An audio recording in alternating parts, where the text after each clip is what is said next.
नमस्कार मंडळी, नगरी ठसका या चॅनलमध्ये मी राणू तुम्हा सगळ्यांचं मनापासून स्वागत करत आहे। आज मी तुम्हाला चहासोबत खाण्यासाठी हेल्दी नाश्ता आणि टेस्टी नाश्ता दाखवणार आहे। तर तुम्ही व्हिडिओ शेवटपर्यंत नक्की बघा। तर त्यासाठी मी इथे एका बाउलमध्ये 1 वाटी पोहे घेतलेले आहेत। आता त्याच्यामध्ये पाणी घालायचं आणि हे पोहे व्यवस्थित धुवून घ्यायचे।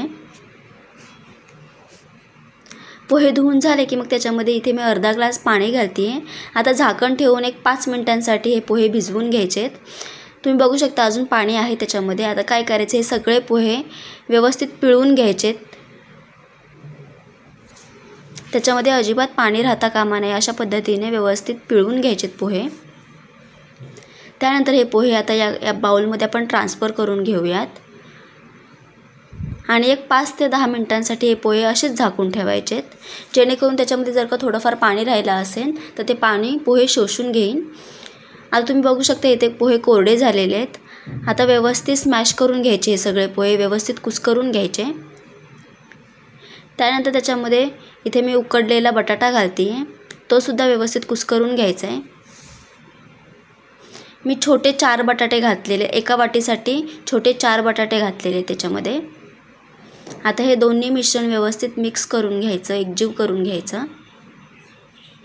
जसं आपण कणिक मळतो अगदी त्याप्रमाणे मिक्स करून घ्यायचं आहे। त्यानंतर त्याच्यामध्ये बारीक चिरलेल्या भाज्या घालायच्या। आता इथे मी बारीक चिरलेला कांदा घालते आहे। त्यानंतर बारीक चिरलेली हिरवी मिरची घालायची, बारीक चिरलेली कोथिंबीर घालायची। आता काय करायचं, याच्यामध्ये सगळे सुके मसाले घालून घ्यायचे। इथे मी अर्धा चमचा लाल मिरची पावडर घालते आहे। त्यानंतर अर्धा चमचा चाट मसाला घालायचा, चवीपुरतं मीठ घालायचं आणि इथे मी 3 चमचे बेसन पीठ घालते आहे। बेसन पीठ घालणं खूप गरजेचं असतं। जर का तुम्ही बेसन पीठ घातलं तर ज्यावेळेस तुम्ही हे तळणार याच्या टिक्की, त्यावेळेस ते तेलामध्ये सुटणार नाही। आता व्यवस्थित मिक्स करून घ्यायचं, त्याचा चांगला गोळा तयार करून घ्यायचा। तुम्ही बघू शकता इथे व्यवस्थित गोळा तयार झालेला आहे। आता हाताला तेल लावून घ्यायचं, एक छोटा गोळा हातामध्ये घ्यायचा आणि अशा पद्धतीने गोल करून थोडं मधून प्रेस करून त्याच्या कडा सगळ्या व्यवस्थित लॉक करून घ्यायच्या आणि याची टिक्की बनवून घ्यायची। तुम्हाला हवा तो शेप तुम्ही देऊ शकता याला। मी अशा पद्धतीने बनवते आहे।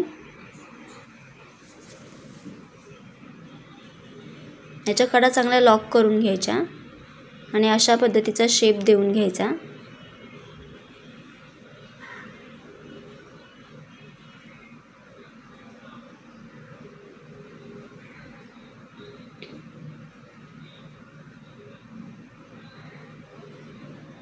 अशा पद्धतीने आता बाकीचे सगळे तयार करून घेतलेले आहेत मी टिक्की। आता कढईमध्ये तेल गरम करून घ्यायचं आणि हे सगळ्या टिक्की तेलामध्ये सोडून घ्यायच्या आणि मीडियम फ्लेममध्ये आपल्याला ह्या टिक्क्या तळून घ्यायच्यात।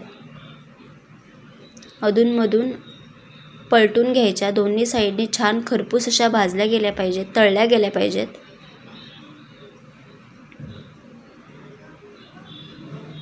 तुम्ही सुद्धा नक्की करून बघा, चहासाठी सुद्धा, चहासोबत तर खूप छान लागतात।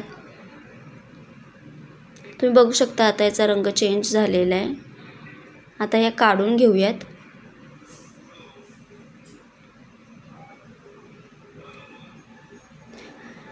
दिसताच खूप टेस्टी दिसत आहेत, खायला सुद्धा तितक्याच टेस्टी लागतात। तुम्ही नक्की ट्राय करून बघा। आता दुसरी बॅच सुद्धा तळून घेते अशाच पद्धतीने।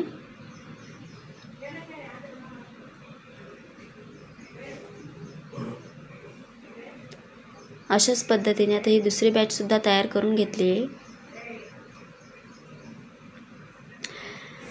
व्हिडिओ शेवटपर्यंत बघितला त्याबद्दल खूप खूप धन्यवाद। व्हिडिओ आवडला असेल तर लाईक करा, शेअर करा आणि सबस्क्राईब करायला विसरू नका। थँक्यू।